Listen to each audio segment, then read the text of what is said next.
Hi everyone, and welcome back to another edition of Relatable. I am your host, Stephanie Michele. Stephanie Michele that's feeling much better after my head injury. It sounds so funny to say, I had a head injury, but it's been a fun excuse to use the last week in dealing with work. I'm like, I'm sorry, I can't concentrate. I had a head injury, but it was true. It was really very difficult migraines, and I am happy to say that I feel like myself again today. So thank you. Healing energies that were sent to me, and thank you for people that checked on me. I really appreciate that. You also noticed that ISO is on the set, and my God, for the first time ever, I just watched him move that ball. Like, there's two moss balls in his aquarium. I don't know if you guys can see this, but he just played with this one, which is crazy. Anyhow, he's on the set because we're going to be talking about sex today, and I know that sex is on ISO's mind for this reason. So you might not be able to see this, but I'll take a picture and share it on social. But he has a tiny line of bubbles at the top of the water line. And betta fish blow bubbles, male betta fish blow bubbles to prepare for mating. So they actually are like a bubble nest so that he could put we can put the egg in. And then the male is responsible for overlooking the nest. Isn't that cool? But so we know that he's happy, and we know that he might be thinking about a potential lady friend because he's blowing bubbles. So, and he's over here telling me about it. He's like very talky right now.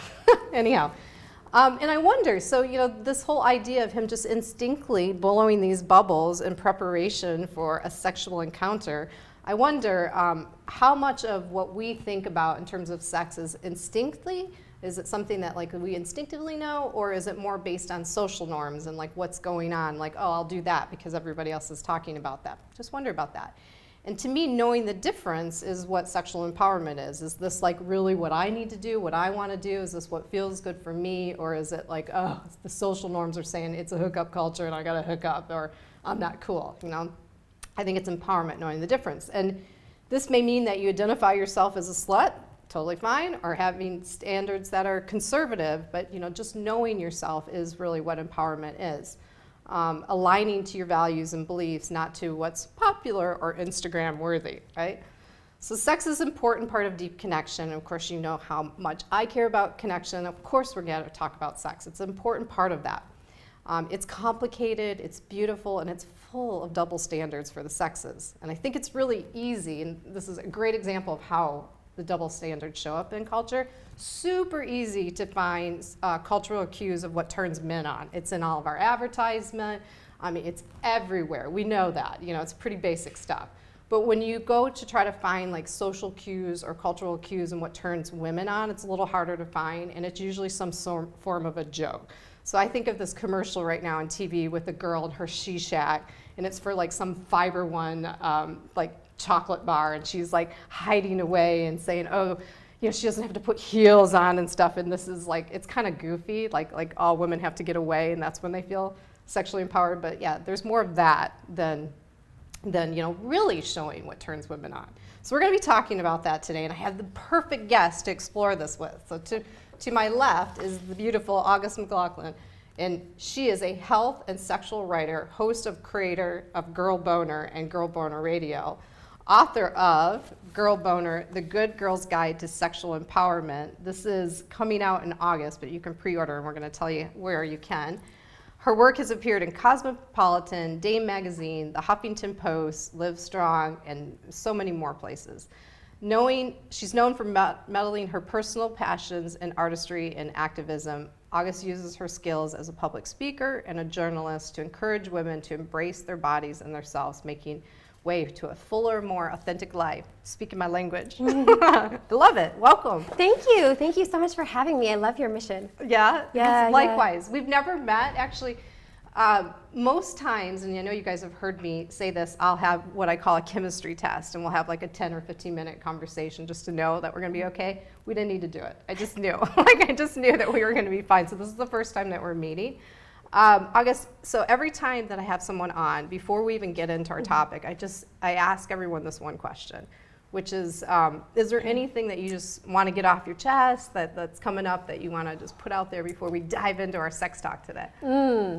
Well, in the moment, I've been listening to you and relating to what you said, because I felt that instant chemistry too. Yeah. But I will share that on my way over, what I was thinking about, I had a stressful, unexpected thing come up last night, and so I didn't sleep very much. And when I woke up, my sleep mask that I wear was like indented into my head, and one of my eyes was like a big puffball, and and it was one of those experiences where I thought, in my past career, when I was in fashion and film, that would have been really devastating because it's like my face was what mattered, right? Of course. And so I had a moment of like, oh man.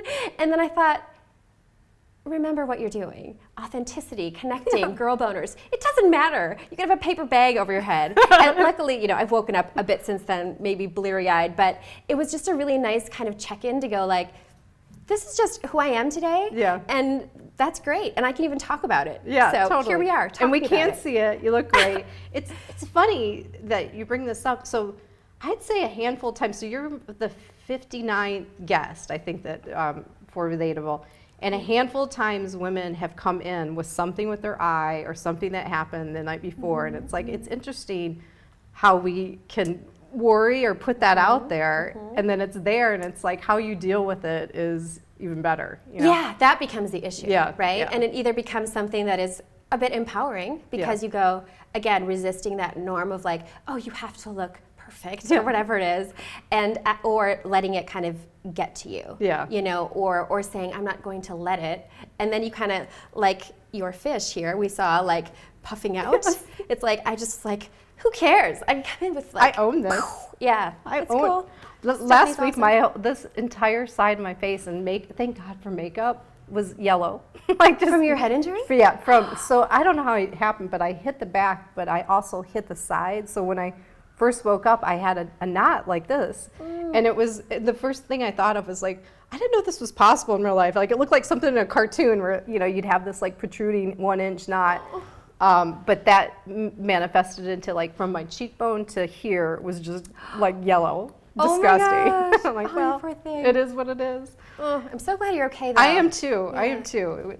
Yeah, I'm so glad we're past that. So walk me through. So, empowering women sexually is your thing. Yeah. It's totally your thing. Why is this your thing? Like, how did this happen? It's doing so helped save my own life. Okay. Was kind of one of the big catalysts, but it's become much more than that. So, girl boner, the term, was a joke term for me for a very long time. I joke that I have been pondering girl boner since the 4th grade, basically, since I was about 11, because we had I'm sex sure you ed talked to class. your parents about, hey mom, girl boner. Let's Well, talk. yeah, that took a few years to get to that point.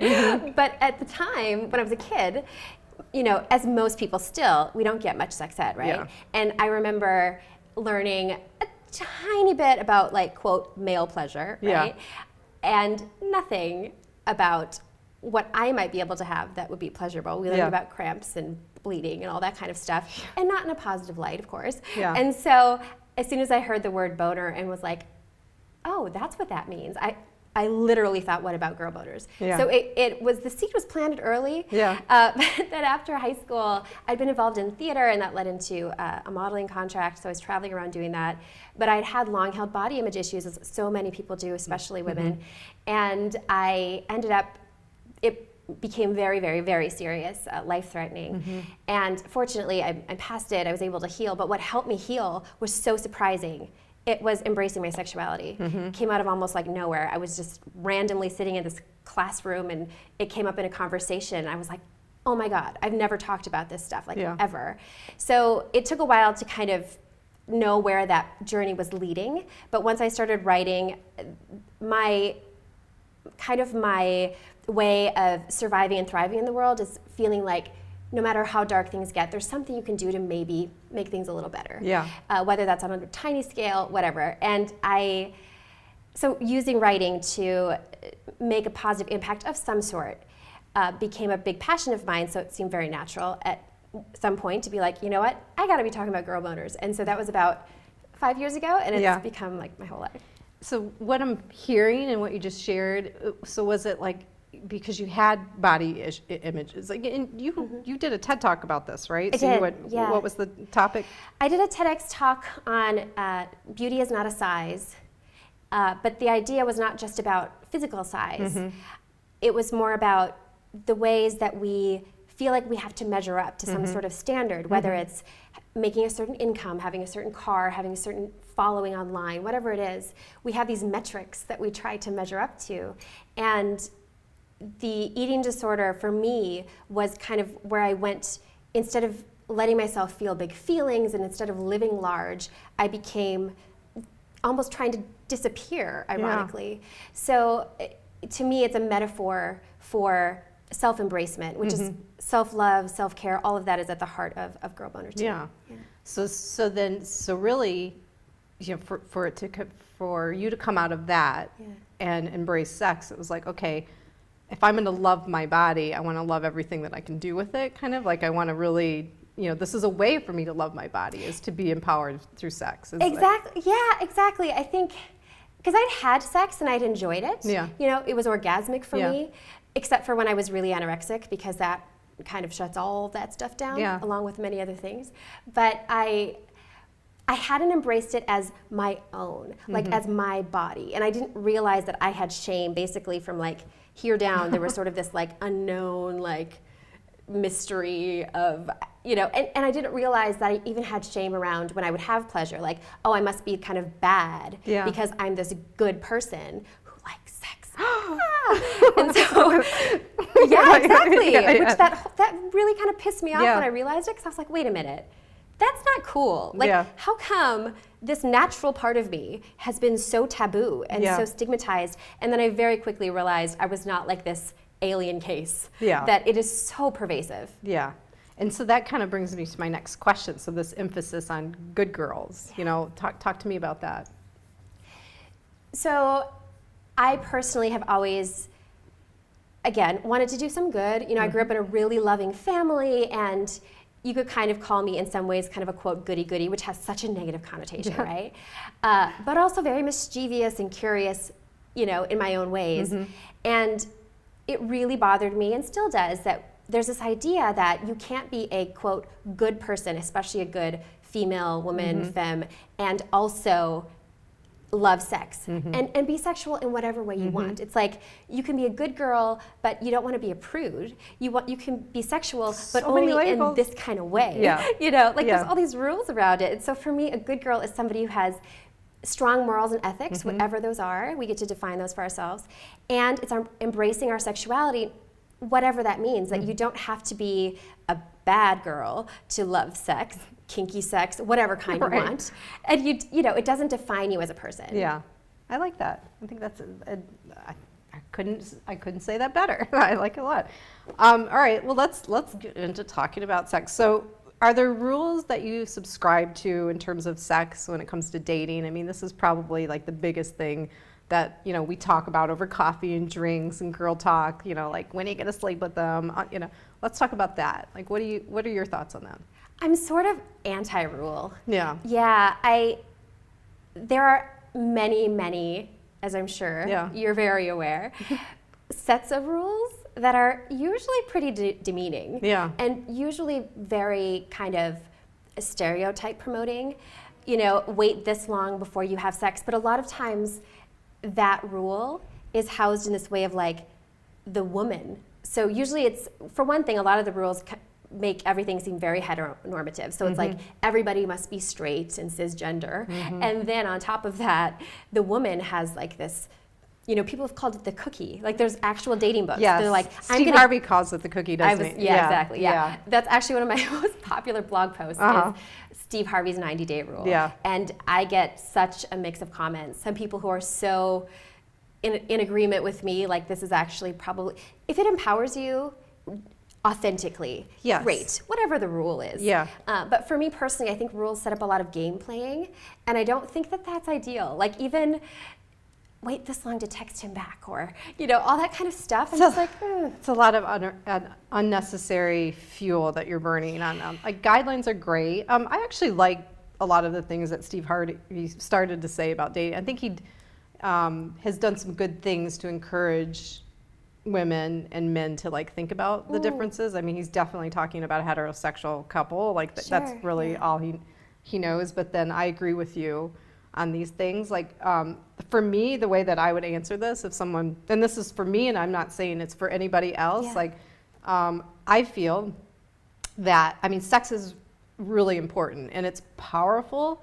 And if it's good, you're going to release a certain amount of oxytocin, which is like a drug. And, you know, you are going to be somewhat addicted to this person once that happens. And so in my mind, I'm like, I kind of want to know the addictions that I have are going to be good for me. Sure. And so before I have sex with somebody, I at least want 5 things of why we're good for each other to be exchanged. Just like, let's be sure that we're actually, that there's other merits and characteristics about each of us that are going to impact us in a positive way before we do that. Because I don't want to be addicted to you sexually. You know, I mean, And that's yeah. so much. So there's no timeline on that. It's just Sure. like when that comes up, and you know, if someone asks, I'll share that. It's like it's just important to me that we both know that we're good for each other.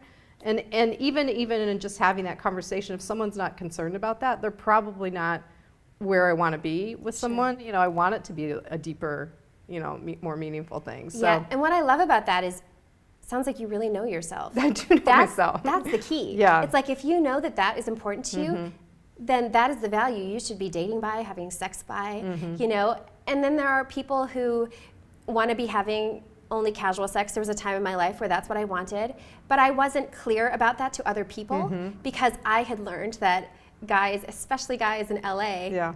they just want casual sex too. Yeah. And just assuming that is really dangerous Yeah. and disrespectful. Yeah. And I learned that the hard way. So it's knowing what your values are, and those may change too. But I love that you're so clear about it. Like, you know what's important to you, and also your own tendencies. Yeah. Which is super important. Yeah, well, yeah, and I couldn't say that without having the, you know, the opposite of now, oh shit, that was really good sex, but this person is totally terribly bad for me. Yeah. Terribly bad for me, pulling energy that I don't have to give. And it's just, you know, at a certain point, like, you start to identify what's going to be drama and know the value of, like, is it worth it? Like, sometimes it's fun for entertainment, but at some point it's just, God, that's just distraction and energy that I need somewhere else. Like, I can't Sure. open myself up to the drama of you know, now I've got to deal with this. But I don't know. Yeah, so that's a guideline for me. You know, that's a definite guideline for me. But I agree with you. Like, you know, when you put too many rules out there, it's like there's almost there's not a lot of opportunity for growth to challenge yourself if those are the right rules for you. And then, Yeah. you know, it's quite possible that you'll reach a certain point where you don't feel very empowered because you haven't allowed yourself to grow. Like, Yeah, and another thing about the rules is a lot of times when you have these kind of sort of generic rules, you found this set of rules, Yeah. like this guru said, so I'm doing this. Typically, part of that set is not like talk to the person about them. So it ends up being this secret. It's like, Yes. that other person doesn't know. Like, what are you know, Yes. and there are some really dangerous ones that are geared towards like straight guys, the Yeah. whole kind of pickup artist thing. Yes. And it's like, you know, I have a friend who's a dating expert, Erin Tillman, the dating advice girl, who's awesome. And I mean, she knows these rules so well from being in that industry Yeah. that a guy comes up to her, says something, she's just like, book this book, that Right. chapter, you know? It's Yeah, like, you're like, I know where you got that. Yeah, Yeah. those aren't helpful. Yeah. All right. Well, so let's, you know, we're talking about rules, but like, how do you encourage people to really talk about this? Because really the theme that's coming up is like, yeah, you can know yourself and have these ideas, but you've got to be able to communicate what you want, both sexually and you know, what that setup kind of looks like going into it. But people are terrified of doing that. Yeah. And I think the other thing that's happening is our culture is all about the happenstance. So like, you know, we just fall into bed with people, or, you know, like we have a couple too many cocktails and then it's happening. And, you know, so that's more predominant. We're not having these conversations. Then you try to correct it later and it's weird, right? Yes. So how can we encourage people, just to talk about what they want, both sexually and maybe the terms of sex? Like, what is that? Communication is so important. It's really the key to so many things. If you want happy relationships, platonic, romantic, sexual, all of that. And it is challenging, I think, partly because these topics are so stigmatized. Yeah. That it's like, how how can you talk about it when you yourself feel so uncomfortable? So I do think it does start with that self-awareness, and sometimes we think we know ourselves. I think really checking in and going like really getting clear about what we want. Yeah.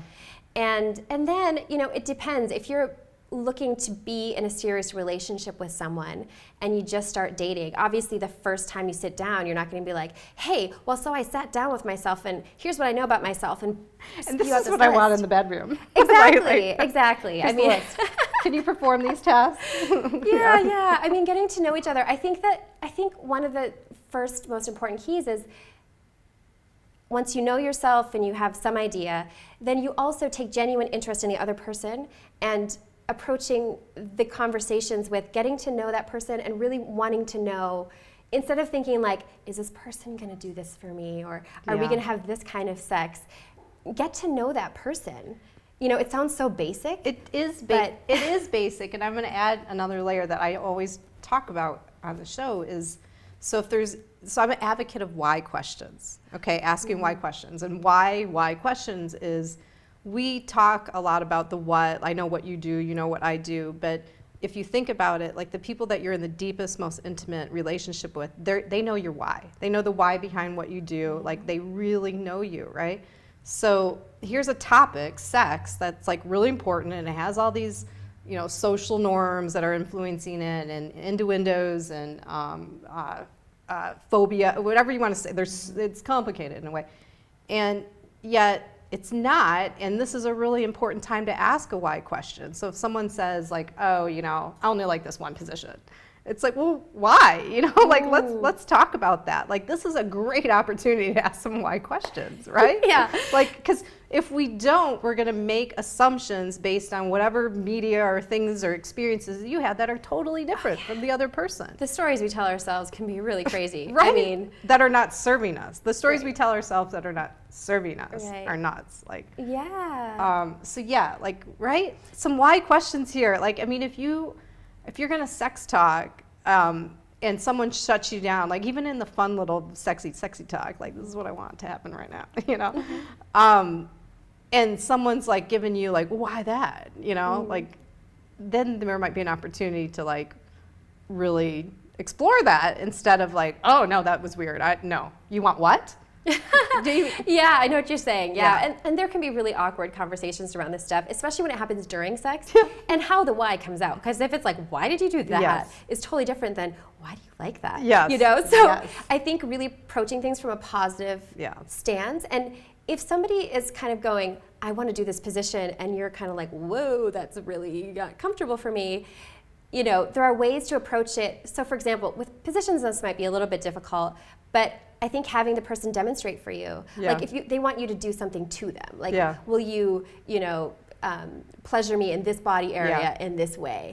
Oh, can you kind of show me what you mean? Because that's really sexy. But if you're like, that's weird, dude, and I'm kind of creeped out. I mean, that kind of like buzzkill, right? So I think respect in those questions is really important. And then just questions in general, because how many sexual encounters have we had where someone's like, I want this, or just do this. And you might be into that. Like you might be into kind of like that forceful, like, do me kind of conversation, that's fine. But if those guidelines, or if that hasn't been established yet and someone says that, it kind of kills the mood right away, you know? But asking a question, like, what do you think about this tonight? Like, and I like that you said it that way, because that's before sex.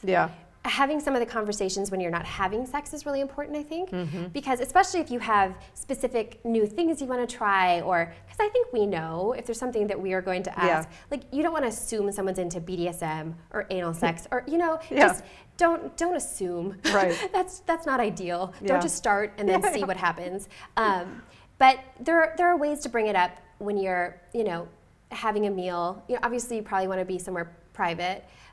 Typically, but even just saying, hey, I saw this scene in this erotic film, or can we read this little section of the story? What do you think of this? I've always wanted to try this. Like, there's a lot of ways to talk about it that are not so intimidating and also don't come across as like, make people like puff up. Like ISO. These are the same guidelines of relating and communication in general. Like, it's not you do this to me. It's not a me, you talk. It's like, oh, I'm kind of inspired by this thing. Like, let's talk. Like, what do you think about this before it's like in the context of you and I, right? Yeah. Like, it's so much easier. Establishing that so you talked about pre-sexual conversations, before you get in the moment and things are a little. And that is an ongoing conversation and not the talk, which I think is ingrained in us from childhood because people say, did you get the sex talk? Did your parents give you the sex talk? Did you get we usually do get like the sex ed class, which might be an hour, might be 1 week, whatever it is. So I think that puts a lot of pressure on that one conversation. Yeah. So if you think, I'm gonna have this one sex talk before we actually do this and this and this, instead of just thinking, we talk about other things naturally, like what kinds of food do you like? It's just that we put sex in this pedestal that's like really, feels uncomfortable sometimes. So just feeling like this is just an ongoing thing. I don't need to get every question out right now. I actually had an image when you said that. It's almost like a jar that the lid is screwed tight, and then you only open it up when you're about to have it. And when in reality, it's like it's a beautiful part of life and a beautiful part of relationship, and and loving yourself and feeling good things and stuff. It should be something that's organically flowing at all times instead of I gotta clamp the jar down. Yes. But it actually I like that. Yeah. That imagery really strikes me. Yeah. It's like, oh, we can't talk about that. Exactly. It's labeled. Do not talk about yeah, don't keep it on the shelf. No, it should be a vase with flowers. Exactly, blooming. Different image. Yeah. All right, so sex talk, guys, it's the same rules of anything else. Like, just, find ways to talk about it. And with practice, like any type of conversation is going to get easier, but don't give up if the first time it came up a little awkward or and try to find, I like what you said about, just trying to find things that inspire you, that you can bring that up first, like a film that was really sexy, or a book or a passage, and bring that up instead of, this is what we need to do. Yeah. That feels totally different. Yeah, and I like what you said about, if it's awkward, don't give up. Yeah. Because sex is going to be awkward, life is awkward, conversations are awkward, relationships are awkward. Like, these things just get awkward. Yeah. And sex can be very messy and confusing and funny, and we only see kind of the polished version usually on the big screen or TV or whatnot. So I think knowing that it makes us more vulnerable when things get awkward, and vulnerability is kind of the gateway to deeper intimacy. Absolutely, and then you're only awkward for a moment too. Awkwardness doesn't that one awkward moment, it doesn't stay with you forever. It dissipates too. So just remember that. It's like a temporary It might be thing. really funny later. Yeah, it probably is. Yeah. Yeah, you have some memories, don't you? I just had a memory. I'm sure he's not watching, so I'm totally going to share this. So I had this boyfriend, and when I lived in Texas for 10 years. And one time in bed, after we had sex, he actually turned to me and said, "Babe, do you love me for A, my mind, B, my body, or C, my huge cock?" And I was like, D, not your ego. It's like, I could not believe that. That's like a sitcom scene or something. I know, right? Was he serious? Yeah, he was dead serious. I wonder where he got that from. I don't know. Sounds very premeditated. He probably got it from some movie too, and or some guru who was like, "Ask for this." I wonder what he thought my response was, but it was just like, really, that was a great moment, and that's what you're gonna define. And you didn't miss a beat. No, I didn't. I did not. Comedic timing there. Yeah, not your ego, sweetheart. Let's move on. Yeah. Anyhow, I don't know why that popped into my head. Well, that's an awkward moment. Yeah. Well, for him. For him, you made it. Yeah, I was just like, really? Wow. True colors there. Yeah. That ruined it for me. All right, so moving on. So let's talk about really, do you agree, when I was talking about in the monologue, it's hard to find cues of what women's sexuality really looks like, the turn-ons, right? You look at the media, and we've been told our whole lives, I've been in advertising my whole life, sex sells, and it's always this, voluptuous sex, a woman intending to be sexy, selling products and things, right? And so we think, okay, that's what sex looks like. That's what sexy looks like. That's what men want, this visual constant stimulation, right? Now try to think of the other, of what turns on women? What comes to mind? It's hard to find, right? Yeah. I'm so glad you spoke to that. It's close to my heart, and something I talk about in the Girl Boner book. I have a whole chapter on both the beauty industry and the ideas of sex and sex appeal, because we really are fed so much. Yeah. Even even the depictions that we are shown that are geared toward, they say the male gaze, right? Which is what you're talking about. Yes. It's like, it's the straight cisgender male's idea of, it's also teaching them what to see sexy. Because, for example, I did an episode with Jean Franzblau, who's this amazing sex educator, and she teaches professional cuddling. Aww. And she's amazing, but she and I had a conversation about breast obsession. And there are cultures in the world where, because breasts have not been taboo, or kind of taught that this is like the sexual part, and you know, the women just walk around with their breasts out, that in those cultures they're not like this big obsession, right? You know, so like it might be their elbows that are like, ooh, that's what's sexy. You know, so even the things we're taught for in general, but then when you look at the male gaze, we don't see as much of the quote female gaze, right? So the people who, I think a lot of it is, we need more diversity and more female voices and LGBTQ and marginalized communities, people creating the movies, creating the stories, creating the artwork. There's so much talent. One of the things that really kind of bothered me with the Weinstein stuff was I heard a lot of people saying, well, what are we going to do without these great actors and these great movies? And I'm like, there are so many other voices that we now have more room for. Lift them up, let them help, because attraction and desire is so individual. And one thing that my work has taught me that I've long believed, but also just I didn't see a lot of other people or companies kind of affirming this for me, which was very frustrating, was that we are all very unique in what turns us on. And so there is not this one way that women are and this one way that men are, or even most women and most men, you know, that it's so individual. And I think there are certain things that we all want, which is like feeling desired is like very sexy. When someone looks at us and we feel that kind of hunger and it's a person we're very attracted to, like that is really sexy. It also changes based on if we're stressed out or not. Some people have a higher sex drive or higher desire for sex when they're stressed out. I'm usually the opposite. You know, stress kind of like is a buzzkill for me. I'd say I'm more that way too. Which is common, but I also know people who are just like, that is my medicine then. You know, so it's so individual, and I think if you find yourself really measuring kind of your own sexual self-worth based on those depictions, or you're like, none of that stuff turns me on, turn it off. We can't change culture and society and what we see, but we can change our own atmosphere. You know, we can create an atmosphere that's so beautiful, like the one that we're in right now. Like, this is so beautiful and it just feels very soulful and nurturing. We can do that in our homes, in our computers. Yeah, I 100% agree with everything that you're saying. The challenge is, I think, is the opportunity to experience the richness of context is not something a lot of people are going for. Like, especially here in LA, like we live in a very fast-paced time in the world, but also in a fast-paced city. And like, to me, the slowdown, and when I see somebody absorb more of like the environment, or me even, like I'm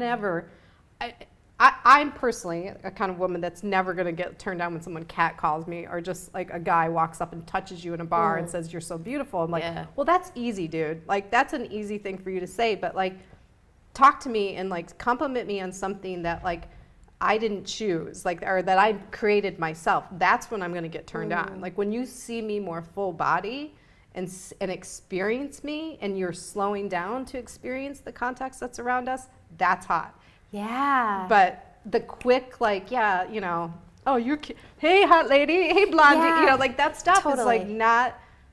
And I don't even think that's. I don't even think they're trying to turn us on when they do that. Yeah. You know, I think it's more, again, it's what we've been taught. Like, that's how they're manly. Yeah. Like, this is what's macho, is if you yell out at people. This is another challenge too. So I've really tuned into this recently. Is, you know, so if we're not doing some checks about like how we show up in the world and with others, you might get into a pattern. And I'm experiencing this with a few men in my life right now that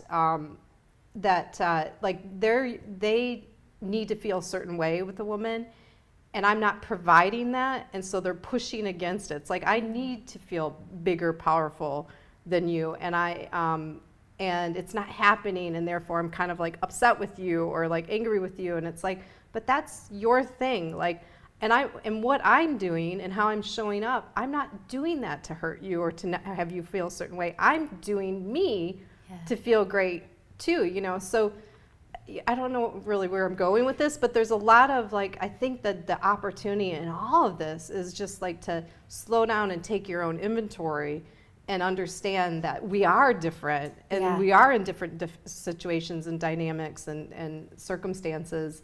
And if you're not sure what's going on, ask a damn question, you know? That's so important. Yeah. I mean, so many people ask me, or it's a common Google search for my blog, so much so that I've written posts about that, like many posts about how do I know if a woman is turned on? And I'm like, you could ask her. Yeah, really, you could ask her. That's actually really cool to ask her. Yeah. Because we might even be physically turned on. So you can look for the physical signs of turn on for a person with a vulva, which would be, you know, the wanton eyes or the wetness or these different kinds of things.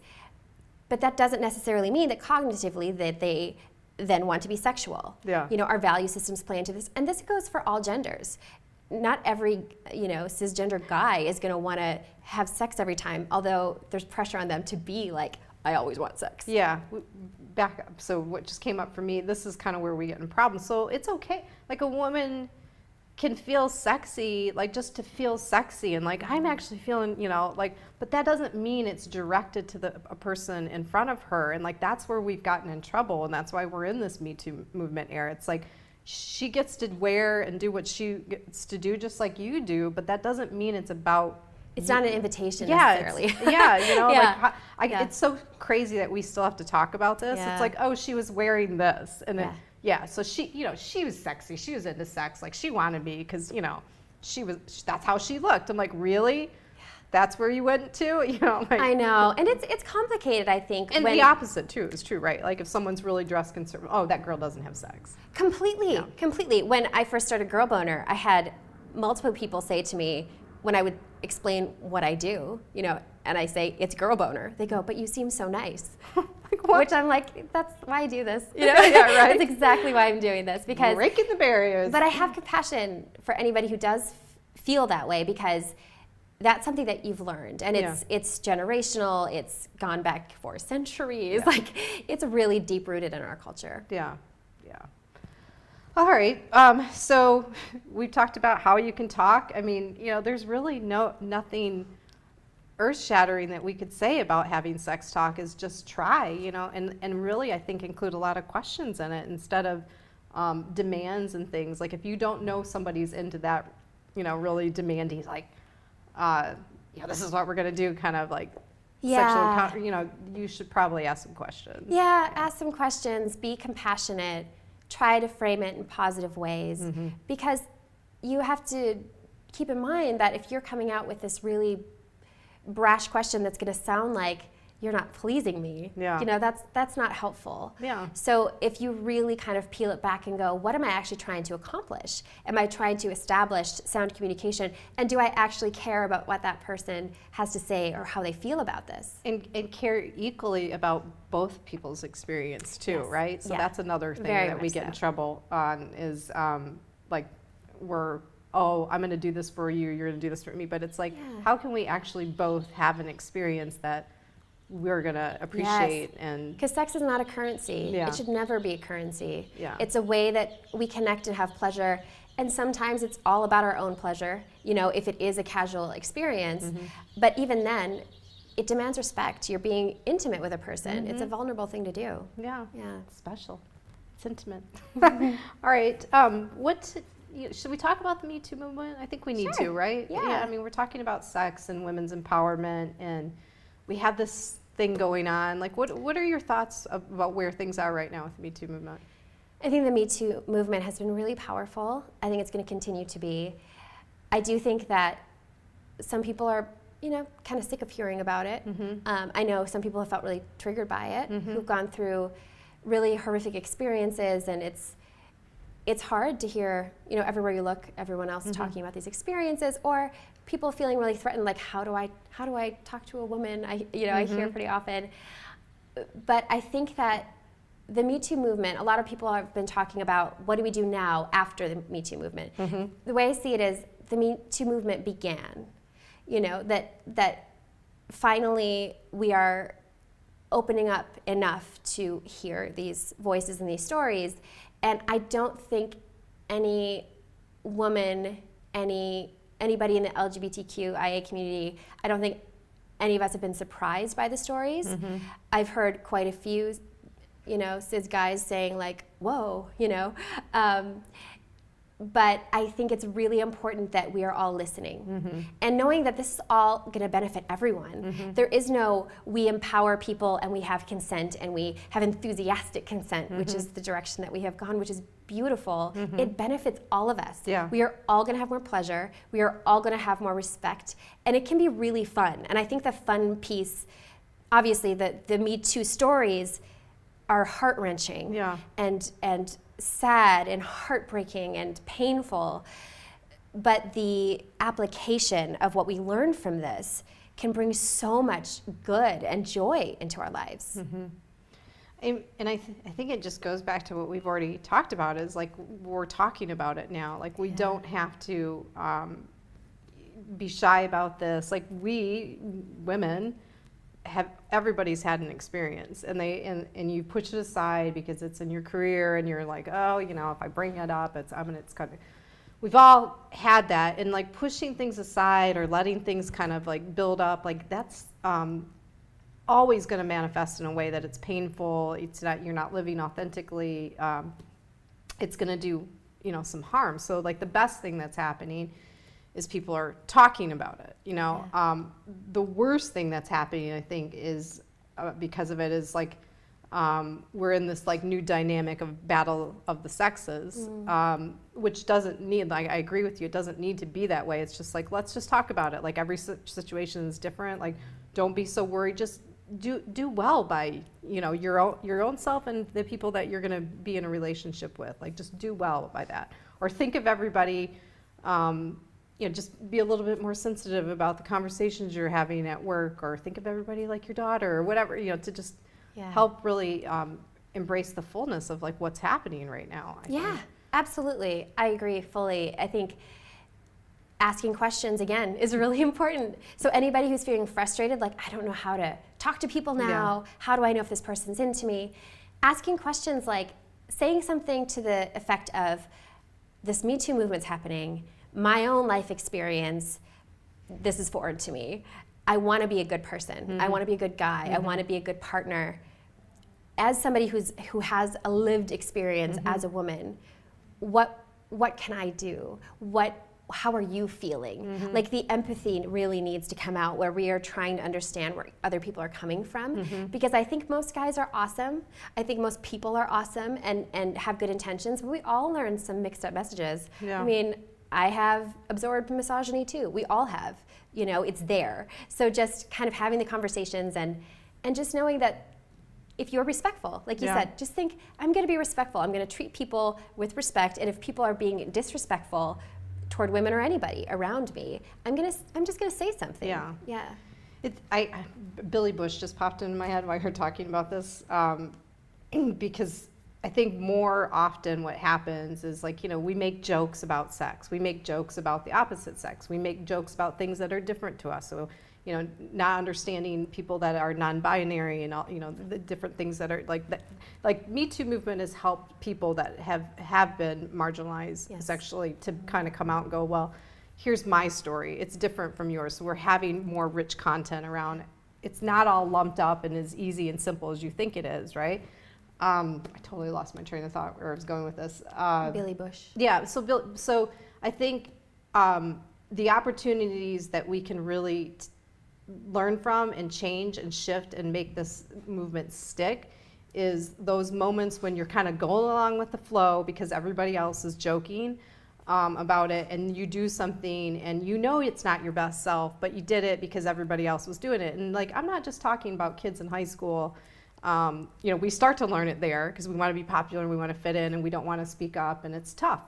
Kids are bullies and mean, but the more we like give into that, like the more we take away from our own authenticity, and it doesn't feel good. Like I hate gossiping, and like there's a group of girls I had to stop hanging out with because I like them. I genuinely like these girls, but we get together and there would be gossiping and there would be like derogatory talk about people, and I would leave and I would feel so toxic.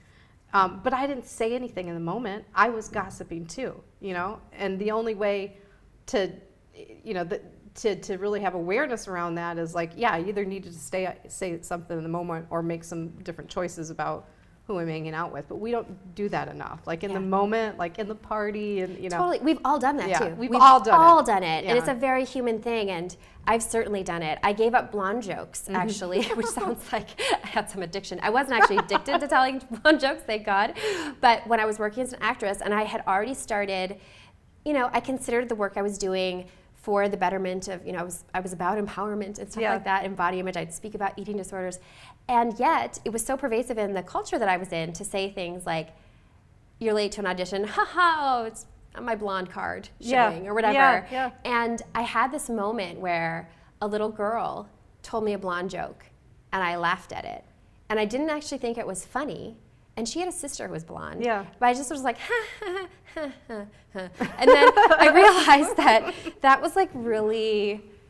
was really uncomfortable. And I sat down with myself and I was like, whoa. Like, I actually told a blonde joke professionally. I got paid on The Tonight Show to tell a blonde joke. Oh no. I mean, and it just didn't even dawn on me.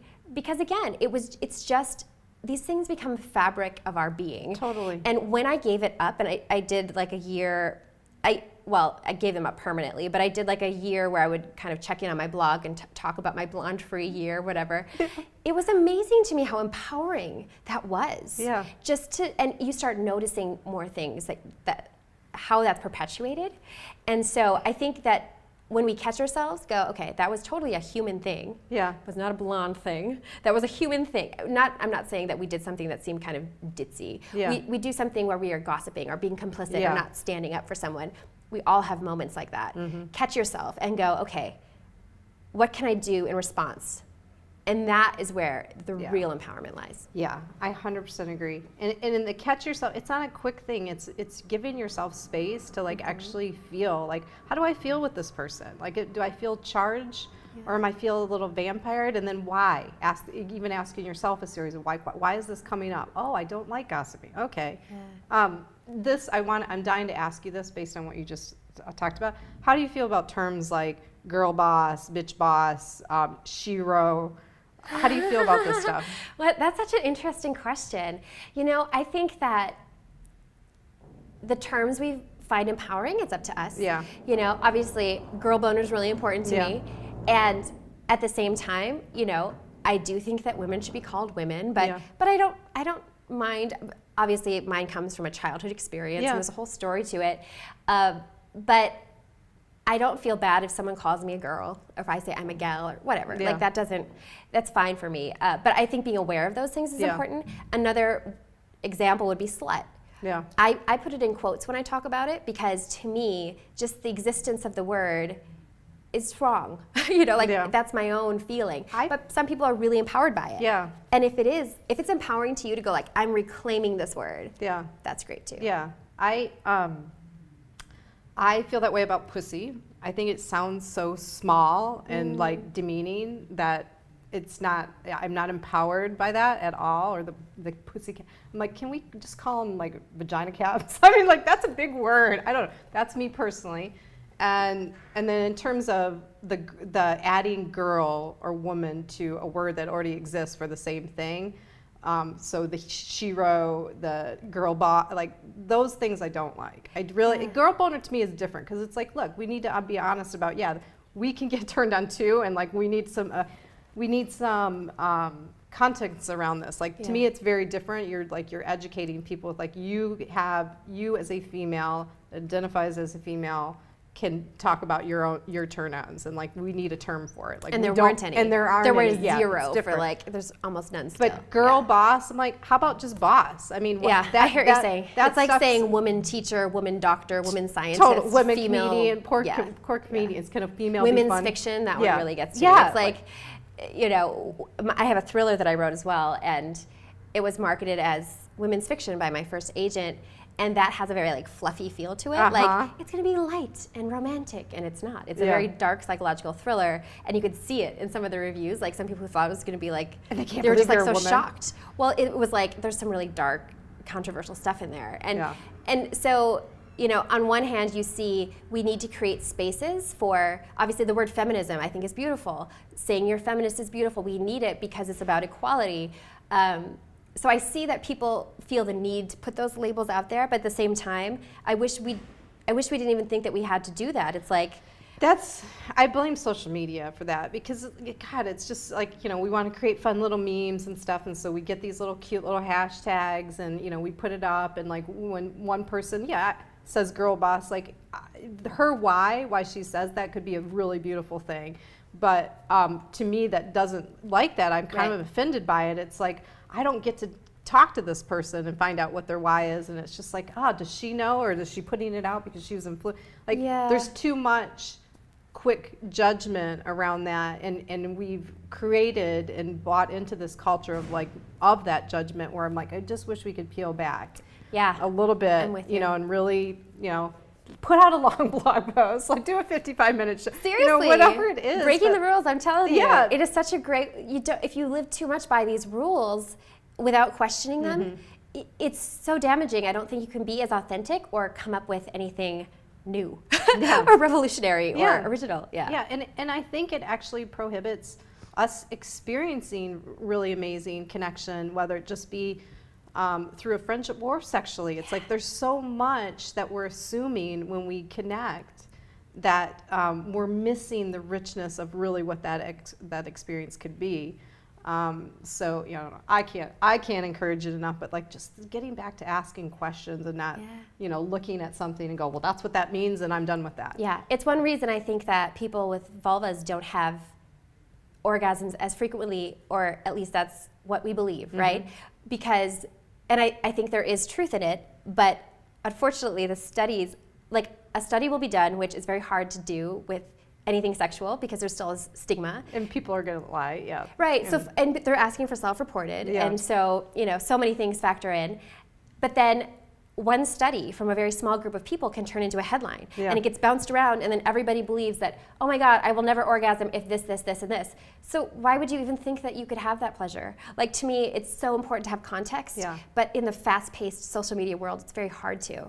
I call this all fast food content. I mean, I think it's making us unwell. You know, like that that we need to just pull back and go, remember, you're very unique. Like, your experiences, your heart, your mind, very super unique. You don't, even if you try to like belong to a group or take a title on as yours, feminist, whatever, there's layers and context to that that are beautiful, and like should be shared, and you know, should be challenged. But I just thought of something as you were saying that. I was like, you need to start, I'm speaking to you because I want you to do this. Okay. Because I'm sure it's really easy. Start a Facebook, but call it Slow Book. Slow book. Where everything is very authentic, and it isn't that fast. Yeah. You know, and it's not all this like perfectly curated or headline-y stuff. Yeah. But nobody would be into it right now. I mean, maybe. Be like, just us hanging out. Yeah, right. I know a few people who be into it. Honestly, I think that's retreats. I think that's like purposeful, like getting away with people, unplugging, turning the notifications off on your phone. Like these are like, these are things that we can do. You know, going out somewhere in a desert and like seeing stars. These are things that we need to do for our own wellness and our relational wellness as well. That are not. I don't think I could program something that would. You know, that would create that. Yeah, because it's kind of like anti-programming. Yeah, it's an experience. Okay, I mean, next idea. And honestly, and you know, where I focus on outside of the show is like actually creating an experience that people can make their own decision. It's like, I know that you're probably not having this experience when you're walking around with, you know, buried in your phone, or You think you have friends and you're close to them, but I am pretty sure you're not having this experience, which it really, this ability to really deep connect with somebody, and it's not too hard, so like I do that, I do this thing called public shared experience, and then I let people make up their own decisions. Like, now, can you go and create that yourselves, or like, did that feel different to you? That's actually how we're supposed to feel. Like, connection should feel innate, natural. Yeah, powerful and not uncomfortable, and worried about how people are going to perceive you, and judgment and judgment and judgment and judgment. So that's more my thing, creating an experience, I think. All right, well, so we're running out of time. Is there anything else that you feel like you want to just put out there about sex and female empowerment? Like, is there a last thought? I would say start where you are. Start where you are. I know somebody's watching or listening who is wondering if this particular thing is okay about themselves. So many questions I get, the majority have, am I normal, am I okay at the heart? And I just want to say you're beautiful and amazing, and your body as is gorgeous, and you don't need to measure up to anybody else. Just start where you are today. And you are worthy of pleasure, no matter what you look like, how old you are, what your status anywhere is. Just you being you is amazing. I love that. That's amazing. All right, well, so we're going to switch gears and do one more thing, a thing that we like to do on Relatable, which I call Heart Swell, which is basically just you getting a chance to give a shout out to somebody that's really made a difference in your life. Maybe it's a new commitment to this person, an act of forgiveness, whatever it is, but just somebody that, like, hey, I really want to tell you, you've impacted me, and I appreciate it, and I see you, and I want to acknowledge you. The reason that I ask everybody to do this is, like, just like everything else that we've talked about today, it's like, it's not that scary to communicate this, and we don't do it enough. Like, when's the last time you just called a relative and said, I love you? We don't do it enough, and we all need it. We need this. So does someone come to mind? Someone just popped into mind, and Okay. it was very surprising. Okay. And it's from a long time ago. Oh, wow. But, and I won't say the name because it's very private, but so I will just call her A. Okay. So A, you were with me online when I was going through my eating disorder, and you were a number of years younger than me, and you and I would sit down, and you contacted me via chat, like internet chat. It was AOL chat or something at the time, long time ago. I know, like dial up. And you reached out to me because I had eating disorder survivor in my profile, and we started to chat every day, and you committed to talking with me and attempting to eat something every day. And what you didn't know was that that was also allowing me to eat and heal and nourish myself, and you played a much bigger role in my own recovery than you probably ever realized. Wow. That's amazing. Yeah, she's a really special person. And it's funny because at the time, I kind of thought I was in recovery, but it was new. Yeah. So for me, finding a space online that was private where I could connect with people was kind of a distraction and outlet, a place I could go and trying not to be so focused on other things, and people would just reach out to me, and I heard from so many people. When you put eating disorder in your profile there, I heard from a lot of people. And it's interesting, you just never know how much you will help somebody else by being vulnerable, and that's what she did. A teenage kid, might have even been before her teens, no, around teens, early teens, but she reached out to me for help and helped me so much. So I think that there is a lesson in that in life, that when we are vulnerable, we have so much to give, and by closing that off from others, we could rob them from something potentially really powerful. Yeah. I love this, but I also, what's coming up for me, and we talked about this at the top of the show, I think we were off camera and talked about it, is, that was what you just shared was really simple. Like this, like we tend to look for these big answers or these life-shifting moments, and we forget the power of momentum. And just by this person doing this every day, it's not like she was special skills, she wasn't older than you, she wasn't your guru, but just the consistency of doing that and showing up impacted you to this day that you remembered that and it's meaningful to you. And so, Yeah. I mean, and the accountability, it's like when you share with someone, you become more accountable because it's not about just you anymore. Yeah. So if I didn't take care of myself, what does that say to her? Yeah. You know, like how come I can believe in her and I wasn't quite believing in me? You know, and I think that those interactions are so important, the consistency as you mentioned, and then also the power of healing, because a lot of times we don't even realize how many layers there are. Mm-hmm. Yeah. Yeah, I love that. Well, that brings us to the end of the show. I could talk to you forever. Yeah, Like, this was really fun. Isis seems pretty enthused about the conversation. He's like, Yeah. I'm just happy to be on the set again. Well, so we are going to share, I'll share your website. I'll make sure people know where they can get a copy of the book. It's coming out in August. This book is coming out in August. Did you plan that? I didn't, but I wonder if my publishers did, so I wouldn't forget or something. Like, Yeah. Nothing I forget, but it's like so perfect. Yeah. Like, who's gonna not know? You know, Yeah. it sticks in your head. It kind of sticks in your head. Yeah. And of course, Girl Boner Radio, guys, she has her own podcast. So I'm going to share the link so you can listen to that. Bruna, that was on here, has been a guest on her show. She has awesome. fantastic guests. So we'll make sure everybody knows where to get a hold of you. I told you earlier, we usually issue a social challenge of the week. Yeah, what's coming to mind? Let's see. So I think it's just like, try a little sex talk, really. I mean, like, try to like communicate something. Get out of the worry. Am I normal? Is this what is this person going to think of me if I ask for this or do this a certain way? And maybe just try communicating something that like you want to try, you wanted to do, you know, something that you want to change. Like, you know, maybe somebody thinks they're doing something and like it's working for you and it's not.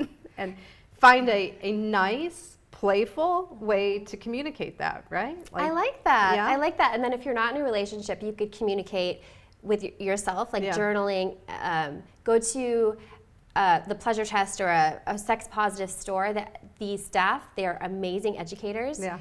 Go there and say, I'm not experiencing this and I would like to. Can you take me to your best vibrator dildo section? Or, you know, but I love that. Yeah, like take a baby step. It doesn't have to be some huge thing. I think that's a great thing too. If someone's never been into a store like that, that might be just the thing that you've got to do this week, just to like, you know, just to have a normal experience around that. Like I think of being intimidated by a wine store, and then I went in one and I had like the best conversations about wine, and like it was so fun, and then I look forward to going. Like what we think is going to happen, and the fear that we create is you know, always so much bigger than what the experience is going to be. Oh, it's so true. Yeah, and it's a fun thing to share with a friend too. Yeah. If you want to go in there and just, And even if you're giggling, it's fine. Like however you have that experience, but just like be willing to have the experience and see what comes up. I like it. So I'm going to say social challenges, try to communicate something. If you're in a relationship, try to communicate something that you want to try, or you want to like, you know, maybe make some improvements on, but find a playful, fun way to communicate it. Like challenge yourself to do it that way. Mm-hmm. Maybe you have to find some literature to kind of show something, or find a movie that you can, you know, have a conversation around. Yeah. Or if you're not in a relationship, maybe walk into a sex shop and take a friend if he feels uncomfortable. But just do it. Don't have a big agenda about it. Just walk in. That's the challenge. Nothing else. And if that feels like way too much, explore their website. Okay. You know, I mean, do the thing that feels butterfliesy, but not petrifying, like you'll have a panic attack. I like that. All right. So that is the social challenge of the week. Thank you for being here. This was great. We could do this. We could talk about so many different things. Yeah. Next week, you'll like this guy, Kyle Sawyer from Building Allies. He's a trans activist. He's into social justice. Who isn't? And privilege challenging. And we're going to do a little bit of that on this show. Ooh. So it's going to be a great show. And as always, you know, if you try the social challenge, you can reach out to August. I'm going to share all of our social media handles. You can reach out to me on Twitter, Love More Now, or on Instagram at Relate with Steph, and then watch for the archive of this show on StephanieMichele.com. And I'm going to close the show with what I always encourage. You guys, are you getting the theme? I'm always talking about this, even when we're talking about something topical about sex. But, you know, my big thing is just to encourage you to relate with more curiosity. So more curiosity with your sex life, you know, more curiosity with anything that you're doing. But just, you know, ask more questions and just be curious about people before you make judgments about them or the experience that you think you're going to have that sometimes is closing you off from the experience that you could have. So I'll see you next week. Relate with more curiosity.